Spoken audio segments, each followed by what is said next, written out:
सभी को नमस्कार। आज हम ईदगाह पाठ का दूसरा भाग देखेंगे। जैसे कि पहले भाग में उन्मुखीकरण, उद्देश्य, विधा विशेष तथा लेखक परिचय देख चुके हैं। अब हम पाठ देखेंगे कि ईदगाह कहानी इस प्रकार से है कि कहानी से पहले यहाँ विषय प्रवेश देखिए कि प्राचीन काल से ही ये नैतिक मूल्य भारतीय जीवन के प्रतिबिंब रहे हैं। इसका रूप हर भारतीय में समाया हुआ है। हम अपने बुजुर्गों का बड़ा ध्यान रखते हैं, जैसे इस कहानी में दर्शाया गया है। यानी प्राचीन काल से ही हम भारतीय नैतिक मूल्यों को हमारे जीवन में एक भाग के रूप में स्वीकारते हुए आए हैं, यानी स्वीकार करते हुए आए हैं। और इसका रूप हम भारतीयों में समा हुआ है। हम अपने बुजुर्गों का बड़ा बड़ा ही ध्यान रखते हैं। जो बड़े लोगों के प्रति हम किस प्रकार से आदर भाव प्रकट करें, यह इस पाठ में दर्शाया गया है। वही यह कहानी है। तेलुगु में अर्थ देखिए। प्राचीन काल से ही नैतिक मूल्य भारतीय जीवन के प्रतिबिंब रहे हैं। అంటే భారతీయ సంస్కృతిలో మనం మొదటి నుండి కూడా నైతిక విలువలనేవి మన జీవితంలో ఒక అంతర్భాగంగా ఉంటూ వస్తున్నాయి. తర్వాత ఈ నైతిక విలువలు అనేవి మన భారతీయుల లోపల మనకు కనిపిస్తూ ఉంటాయి. మనము మన పెద్దవాళ్ళను గౌరవిస్తూ ఉంటాము. అలాంటి ఒక కథ ఇక్కడ ఇవ్వడం జరిగింది. रमजान के पूरे 30 रोजों के बाद आज ईद आई है। कितना मनोहर, कितना सुहावना प्रभात। वृक्षों पर कुछ अजीब हरियाली है, खेतों में कुछ अजीब रौनक है, आसमान पर कुछ अजीब लालिमा है।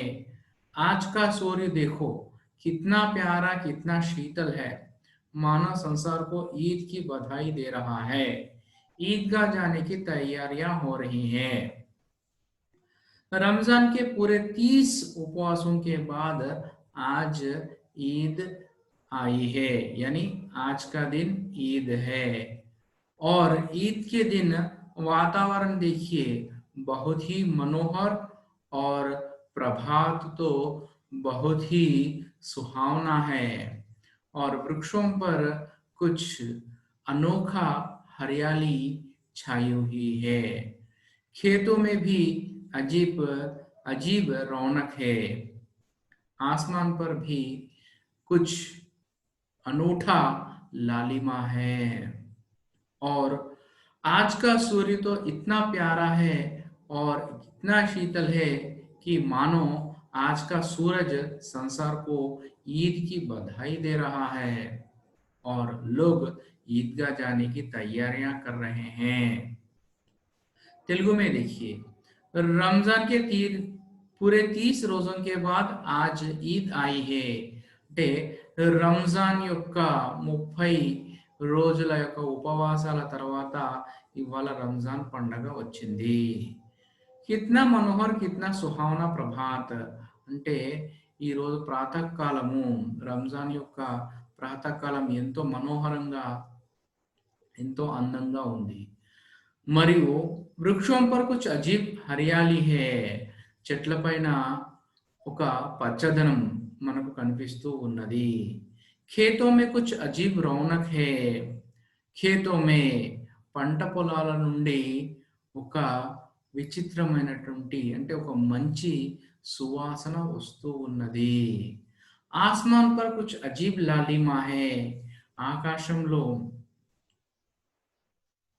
ఒక విధమైనటువంటి, ఆకాశంలో ఎరుపు రంగు ఉంది. అంటే ఎరుపు రంగుతో కూడుకొని ఉన్నది ఆకాశము. మరియు ఆజ్ కా సూర్య దేఖో కిత్నా ప్యారా, కిత్నా శీతల్ హే. ఈ రోజు వచ్చినటువంటి సూర్యుడు ఎంతో ముద్దుగా మరియు శీతల్ శీతల్ అంటే చల్లగా ఉన్నాడు. ఆ సూర్యుని చూస్తుంటే ఈద్‌కి బధాయి దే రహా హో అంటే పండగ శుభాకాంక్షలు, ఈద్ యొక్క శుభాకాంక్షలు చెప్తున్నట్టుగా ఉన్నది. और ఈద్‌గా జానికి తయారీయా హో రही है. ఈద్‌గా వెళ్ళడానికి, ఈద్‌గా వెళ్ళడానికి అందరూ కూడా రెడీ అవుతున్నారు, తయారు అవుతున్నారు. ఇక్కడ ఈద్‌గా, ఇక్కడ ఈద్‌గా గురించి చెప్పుకోవాలి. ఈద్‌గా అనగా ముస్లిం సోదరులు, ముస్లిం సోదరులు పండగ రోజున, ఈద్ రోజున ప్రార్థన చేసుకునేటటువంటి స్థలాన్ని ఈద్‌గా అని అంటారు. కాబట్టి ఇక్కడ ఈద్‌గా వెళ్ళడానికి వాళ్ళందరూ కూడా ఊరి వాళ్ళు తయారు అవుతున్నారు. लड़के सबसे ज्यादा प्रसन्न हैं, बार बार जेब से खजाना निकाल कर गिनते हैं।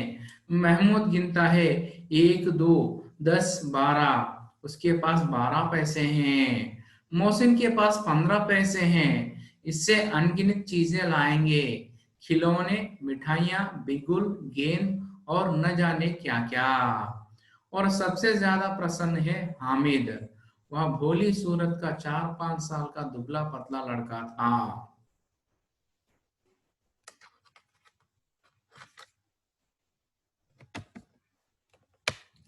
उसके पिता गत वर्ष हैजा की भेंट हो गया और मन न जाने क्यों पीली पड़ती गई और एक दिन वह भी परलोक सिधार गई। किसी को पता न चला कि आखिर अचानक यह क्या हुआ। अब देखिए, लड़के सबसे ज्यादा प्रसन्न हैं, ईदगाह जाने के लिए लोग तैयार हो रहे थे, इसीलिए लड़के ज्यादा प्रसन्न हैं और वे बार बार जेब से खजाना निकाल कर गिनते हैं। खजाना निकाल कर गिनने का अर्थ है कि उनके जेब में जो पैसे हैं वे पैसे बार बार निकाल कर गिन रहे हैं, जिससे वे बहुत सारे खिलौने और चीजें खरीद सकते हैं, खरीदेंगे। जैसे कि महमूद गिनता है 1 2 10 12, क्योंकि उसके पास 12 पैसे हैं और मोहसिन के पास 15 पैसे हैं। इनसे अनगिनत चीजें लाएंगे। लड़के सोच रहे हैं, बच्चे सोच रहे हैं कि उनके पास जो पैसे हैं उन पैसों से अनगिनत बहुत सारे चीजें लाएंगे, जैसे कि खिलौने, मिठाइयाँ, बिगुल, गेंद और न जाने क्या क्या, यानी और बहुत सारे चीजें वे खरीदेंगे, ऐसा लड़के सोच रहे हैं। और सबसे ज्यादा प्रसन्न है हामिद, और उन सबसे ज्यादा प्रसन्न है हामिद नामक लड़का। वह भोली सूरत का 4-5 साल का दुबला पतला लड़का था।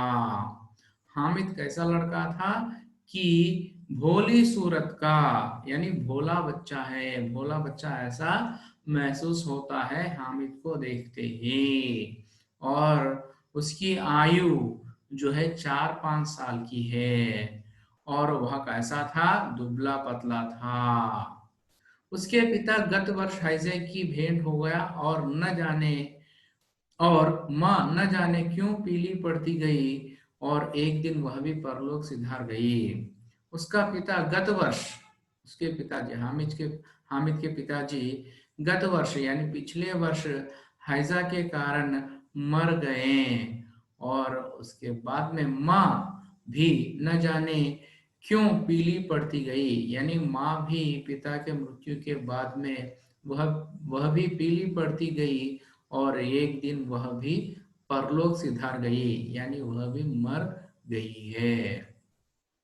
किसी को पता न चला कि आखिर अचानक यह क्या हुआ, और किसी को भी यह समझ में नहीं आई बात कि अचानक इन दोनों की मृत्यु किस प्रकार से हुई।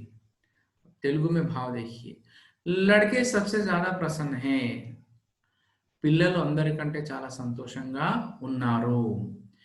बार बार जेब से खजाना निकाल कर गिनते हैं, बार बार मल्ली मल्ली जेब से खजाना निकाल कर, అంటే జేబ్ సే ఖజానా అంటే ఇక్కడ వాళ్ళ జేబుల్లో ఉన్నటువంటి డబ్బులు తీసి గిన్తే హే మళ్ళీ మళ్ళీ లెక్కిస్తున్నారు, లెక్క పెడుతున్నారు. మెహమూద్ గిన్తా హే 1, 2, 10, 12. మెహమూద్ అనే పిల్లవాడు లెక్క పెడుతున్నాడు. ఏమని? 1, 2, 10, 12 అని. ఉస్కే పాస్ 12 పైసే హే. మెహమూద్ అనే అబ్బాయి దగ్గర 12 పైసలు ఉన్నాయి. ఆ కాలంలో పైసలు ఉండేవి. ఈ రోజుల్లో రూపాయలు మనం లెక్క పెడుతున్నాం ఎక్కువగా. ఆ రోజుల్లో పైసలు ఎక్కువగా చలామణిలో ఉండేవి. మోసిన్ కే పాస్ 15 పైసే హే. మోసిన్ అనే అబ్బాయి దగ్గర 15 పైసలు ఉన్నాయి. ఇన్సే అన్‌గినత్ చీజే లాయేంగే. వీటితో అన్‌గినత్, అన్‌గినత్ అంటే లెక్కలేనటువంటి చీజే వస్తువులు తీసుకురావచ్చు అని వాళ్ళు ఊహించుకుంటున్నారు.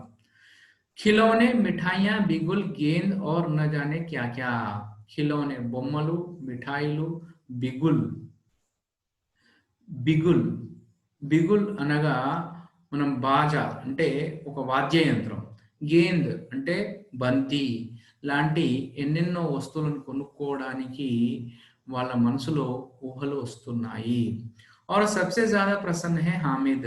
వాళ్ళందరికంటే ఎక్కువ సంతోషంగా ఉన్నది హామిద్ అనే పిల్లవాడు. वह भोली सूरत का 4-5 साल का दुबला पतला लड़का था. భోలీ సూరత్ అంటే అమాయకమైనటువంటి బాలుడిలాగా ఉన్నటువంటి అంటే అమాయకంగా ఉన్నటువంటి హామిద్ యొక్క వయస్సు 4 నుండి 5 సంవత్సరాల మధ్యలో ఉంది. 4, 5 సంవత్సరాల అబ్బాయి అని అర్థం. దుబ్లా పత్లా థా. ఆ అబ్బాయి బక్కపలచగా ఉన్నాడు. ఉస్కే పితా గత వర్ష హైజాకి భేంట్ హో గయా. క్రితం సంవత్సరం వాళ్ళ తండ్రి హైజా అనే హైజా అనే ఒక రోగము, ఒక వ్యాధి రావడం వల్ల ఆయన చనిపోవడం జరిగింది. దీన్ని కలరా అని చెప్పి అని అంటాం మనం. माँ ना जाने क्यों पीली पड़ती गई और एक दिन वह भी परलोक सिधार गई. వాళ్ళ అమ్మగారు కూడా వాళ్ళ అమ్మగారి శరీరం కూడా పీలీ పడతీ అయి అంటే పచ్చని రంగులో మారుతూ మారుతూ ఒకరోజు ఆవిడ కూడా చనిపోయారు. కిసీ కో పతా న చలా కి ఆఖిర్ అచానక్ యహ్ క్యా హువా. వాళ్ళెవ్వరికీ కూడా తెలియదు అసలు ఏం జరిగిందో. కానీ ఈ లోపల వాళ్ళ అమ్మా నాన్నగారు ఇద్దరు కూడా చనిపోయారు. अगला अनुच्छेद देखिए. अब हामिद अपनी दादी अमीना की गोदी में सोता है. दादी अम्मा हामिद से कहती है कि उसके अब्बाजान रुपये कमाने गए हैं. अम्मी जान अल्लाह मियाँ के घर से उसके लिए बहुत सी चीजें, अच्छी चीजें लाने गई है. आशा तो बड़ी चीज है. हामिद के पांव में जूते नहीं हैं. सिर पर एक पुरानी टोपी है जिसका गोटा काला पड़ गया है. फिर भी वह प्रसन्न है. अब हामिद अपनी दादी अमीना के गोदी में सोता है. हामिद के माता पिता न होने के कारण अब हामिद अपनी दादी अमीना के गोदी में सो रहा है. और दादी अम्मा हामिद से कहती है कि उसके अब्बाजान यानी हामिद के पिताजी रुपये कमाने गए हैं, ऐसा उसे आमीना समझाती है. अम्मी जान अल्लाह मियाँ के घर से उसके लिए बहुत सारे अच्छी चीजें लानी गई है, ऐसा दादी उसे समझाती है उनके माँ के बारे में. और आशा तो बड़ी चीज है. हामिद आशा के साथ में जी रहा है. जो उसकी दादी अम्मा उससे कही थी उसी आशा पर वह जी रहा था. हामिद के पाँव में जूते नहीं हैं. अब हामिद ईदगाह जाने के लिए तैयार है मगर उसके पैरों में जूते नहीं हैं. सिर पर एक पुरानी टोपी है जिसका गोटा काला पड़ गया है. सिर पर भी जो टोपी है वह भी सही नहीं है. फिर भी वह प्रसन्न है. फिर भी पैरों में जूते न होने के कारण, उसके सिर पर जो टोपी सही न होने के कारण भी वह प्रसन्न है. तेलुगु में देखिए अर्थ. अब हामिद अपनी दादी अमीना की गोदी में सोता है. హామిద్ వాళ్ళ నానమ్మ ఒడిలో పడుకుంటాడు. ఎందుకనగా ఎందుకు అంటే వాళ్ళ అమ్మ, నాన్న చనిపోయారు కాబట్టి, లేరు కాబట్టి వాళ్ళ నానమ్మ ఒళ్ళో పడుకుంటున్నాడు. दादी अम्मा हामिद से कहती कि उसके अब्बाजान रुपये कमाने गए हैं. दादी అమ్మ హామిద్ సే కహతీ హై, దాది అమ్మ వాళ్ళ నానమ్మ హామిద్తో ఈ విధంగా చెప్తుందన్నట్టు. ఏమని? అబ్బాజాన్ మీ నాన్నగారు డబ్బులు సంపాదించడానికి వెళ్ళారు. మరియు మీ అమ్మగారు దేవుడి దగ్గర నుండి నీకు ఎన్నో వస్తువులు తీసుకొని వస్తారు అని చెప్పి చెప్తుంది. ఆశతో బడీ చీజ్ హే. వాళ్ళ నానమ్మ చెప్పినటువంటి మాటల పైన ఆశను పెంచుకొని, అంటే ఆశ పడుతూ మనసులో ఆశాభావాన్ని ఉంచుకుంటూ అతడు జీవిస్తూ ఉన్నాడు. हामिद के पाँव में जूते नहीं है, सिर पर एक पुरानी टोपी है जिसका గోటా కాలా పడ గయా హై. హామిద్ ఇప్పుడు ఈద్‌గా వెళ్ళడానికి అతనికి సరి అయిన చెప్పులు కూడా లేవు. మరియు అతని తలపైన ఏదైతే టోపీ ఉందో ఆ టోపీ కూడా సరి అయినదిగా లేదు. ఫిర్ భీ వహ్ ప్రసన్న హై. అయినప్పటికీ కూడా అతడు సంతోషంగా ఉన్నాడు. అయినప్పటికీ కూడా అతను సంతోషంగా ఉన్నాడు. సో ఇక్కడికి రెండవ భాగం అయిపోతుంది. మూడో భాగంలో మిగతా పాఠం మనం చూద్దాం.